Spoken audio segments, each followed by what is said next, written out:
थाली में खाना रख दिया है लेकिन हाथ पकड़ लिए हैं। शर्म आनी चाहिए उन लोगों को। कह रहे थे कोई लोग ओपनिंग करते हैं, कोई लोग मिडल में खेलते हैं, कोई लोग क्लोजिंग करते हैं। आपका परिवार तो पिछले 60 वर्ष से क्रीज पे खड़ा होकर विकेट बचा रहा है। हमने बैटिंग करके चौके छक्के मार के की। जो हमें खेलने का समय मिला हमने उसमें रच के बैटिंग करी और अंत में वो छक्का लगाया जो कभी आप लोग सोच भी नहीं सकते थे हर्षवर्धन जी। ना कभी आपने चाहा, ना कभी आपने सोचा, ना आपके पिताजी ने सोचा। और जिस प्रकार से आप धमकियां यहाँ पर दे रहे हैं, आप कोई बहुत बड़े अंतर से चुनाव नहीं जीते हैं। मात्र 192 वोट से आप चुनाव जीते हैं। इस तरह की धमकियां शिलाई की जनता सहने वाली नहीं है। और जहाँ ये लड़ाई की बात आएगी, बलदेव तोमर आप सबसे पहले खड़ा होगा, हर जगह खड़ा होगा। लेकिन जिस प्रकार का वातावरण, जिस प्रकार की परिस्थितियां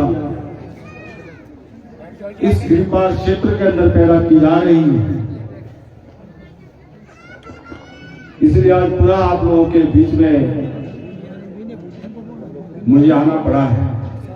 आज इस समिति ने निमंत्रण दिया, सभी नेताओं को निमंत्रण दिया था, चाहे वर्तमान में विधायक, उनको भी निमंत्रण दिया गया था। माननीय मंत्री जी भी इस कार्यक्रम में आए, लेकिन उन्होंने उससे एक दिन पहले यानी पिछले कल ही अलग से अपना एक कार्यक्रम कर लिया। आप समझिए क्या परिस्थिति हो गई है कि प्रदेश में उनकी सरकार, वो इतने बड़े प्रदेश के मंत्री फिर भी आप लोगों का सामना नहीं कर पा रहे हैं और अलग से कार्यक्रम कर लिया, अलग से बसें लगा दी, बकरों का इंतजाम कर दिया, फिर भी नौजवान साथी कार्यक्रम में नहीं आए। मैं बधाई देता हूं आप सब लोगों को, गिरिपार के नौजवान साथियों जो अपने अधिकार की लड़ाई लड़ रहे हैं और जिन्होंने एक नया मंच का, जिसका कल नाम दिया गया, जो यहाँ पर हमारे साथी मंच से कह रहे थे, कल्याण मंच का नाम जो दिया गया है, हाटी कल्याण मंच, वो मात्र उन लोगों का मंच है जो अपना कल्याण चाहते हैं मंत्री जी के माध्यम से। बड़े दुर्भाग्य की बात है, आज पूरे प्रदेश के अंदर चर्चा होती है कि एक और सरकार थी माननीय जयराम ठाकुर जी की सरकार, एक और व्यक्ति जो सिराज विधानसभा से संबंध रखता है, उसने गिरपार जनता को अधिकार दिलाया, जिसकी लड़ाई 70 साल से गिरपार थाली में।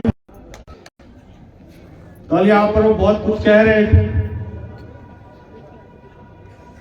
थे कोई लोग ओपनिंग करते हैं, कोई लोग मिडल में खेलते हैं, कोई लोग क्लोजिंग करते हैं।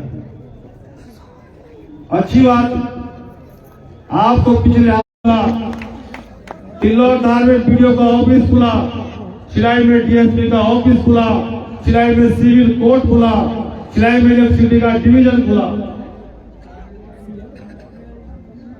इतने सारे काम हमने बैटिंग करके चौके छक्के मार के की। हमें समय मिला, माननीय जयराम जी का आशीर्वाद मिला, जो हमें खेलने का समय मिला हमने उसमें रच के बैटिंग करी, जो कभी सोच भी नहीं सकते थे वो भी हमने काम किया और अंत में वो छक्का लगाया जो कभी आप लोग सोच भी नहीं सकते थे हर्षवर्धन जी। ना कभी आपने चाहा, ना कभी आपने सोचा, ना आपके पिताजी ने सोचा। हमने वो गिरिपार के जनजातीय क्षेत्र का मुद्दा भी जो हमारे सब साथियों ने आग्रह किया, मुझे भी नहीं लगता था कि मुद्दा होना है। मैंने इनको स्पष्ट कहा था कि नहीं हो सकता है, आज की परिस्थिति में नहीं हो सकता था। इन्होंने कहा कि आप करवा सकते हैं, आप कोशिश करिए। और मुझे याद है जिस दिन आप खोली हुई थी, जब यहाँ पर बारिश हो रही थी, सबसे पहले मुझे ही बोलने का मौका दिया गया था। सभी विधायक यहाँ पर थे, इसी प्रांगण के अंदर थे। और जो कल कल्याण मंच के ऊपर बैठे थे, उन लोगों ने मुझे कहा था कि ये काम आप भी करवा सकते हैं, आप जयराम जी के किचन कैबिनेट के आदमी हैं, अगर ये काम अभी नहीं आप करवा पाए तो कभी नहीं करवा पाए। हमने कहा कि हम इस काम को करवाएंगे। हमने कमरों के अंदर कहा, घूमने के अंदर, कि अगर हम इस काम को नहीं करवाएंगे आपके बीच में वोट मांगने नहीं आएंगे। हमने अपना राजनीतिक जीवन दांव पर लगा दिया। क्यों लगा दिया? नौजवानों के लिए। यहां से एक नौजवान ने बहुत अच्छा बोला, हमारे ढाढ़स के नौजवान ने जो कह रहे, उन लोगों के दिल में दर्द है, उन्होंने बहुत पढ़ाई की है, उम्र निकल रही है, रोजगार नहीं मिल रहे हैं, उसी के लिए काम किया गया था। बाकी तो रोटियां सब आप लोग खा ही रहे अपने घर में, कोई भूखा नहीं रह रहा है। अगर जनजातीय नहीं भी होता तब भी हम लोग सब लोग आप रोटियां खा रहे हैं। लेकिन इसलिए इस लड़ाई को लड़ा गया।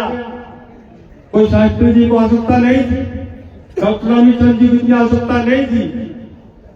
रात दिन लगे हुए हैं। क्यों लगे हुए हैं? हम आपके लिए लगे हुए हैं। पिछले 15-20 दिन से डॉक्टर रामचंद्र जी शिमला के अंदर कागज इकट्ठे कर रहे हैं। हमारे सब साथी आज क्या में सूचनाएं मांग रहे हैं, क्योंकि कोर्ट के अंदर केस कर दिए गए हैं कि जनजाति का अधिकार गिरिपाल के लोगों को क्यों मिला। ये कोर्ट में केस कौन कर रहे हैं, कौन करवा रहा है और क्यों करवा रहे हैं, इस बात को आपको समझना होगा। इसके पीछे सिर्फ राजनीति, समाज को बांटने का काम किया जा रहा है। चुनाव के दौरान, विधानसभा के चुनाव के दौरान समाज को बांटने का काम किया गया। राजपूतों के बीच में जाते थे, कहते थे कि नोटिफिकेशन दिखाओ।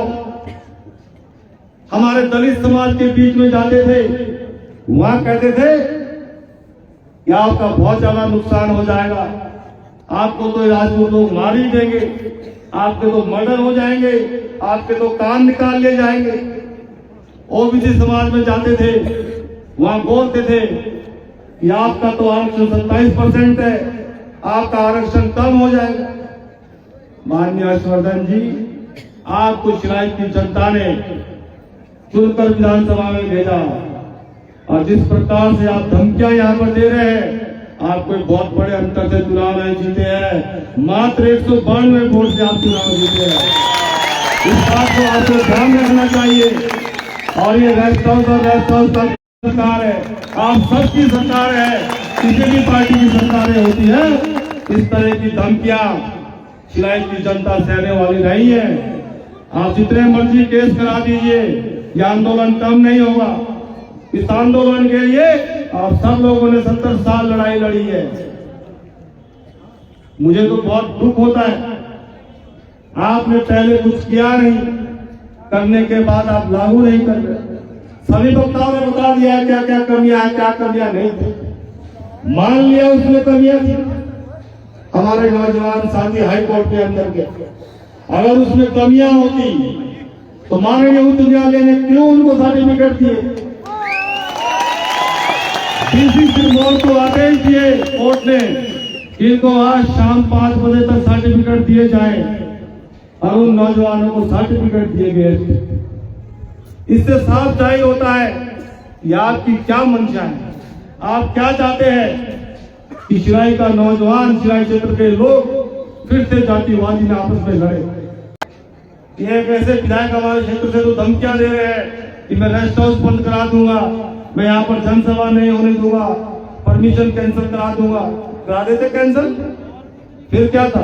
हमारे पास खेत है, हम खेत में कर लेते, हमारे पास और जगह हम वहां कर लेते।